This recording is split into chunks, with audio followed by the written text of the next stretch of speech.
अच्छा अंदर उनसे मैंने पता कि अंदर जैमर लगे हैं इसलिए सिग्नल नहीं आ रहे, इसलिए वीडियो कॉल वगैरह पे नहीं दिखा सकता किसी को।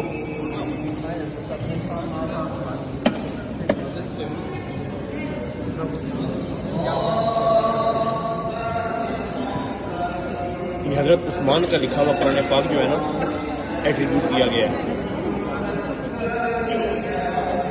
वो खाना काबा का हिजर अस्वद का मेन बाहर वाला देखो माशाल्लाह। केस फॉर ब्लैक स्टोन सामने वाला अल्लाह अकबर। ये खाना काबा का मॉडल है, 19वीं सेंचुरी में बनाया गया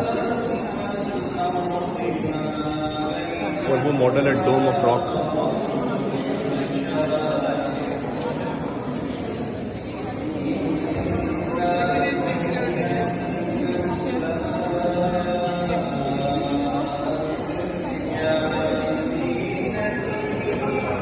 सही बुखारी वगैरह की जो है वो कॉपी में कंटिन्यूसली कुरान की तिलावत चल रही है अल्हम्दुलिल्लाह।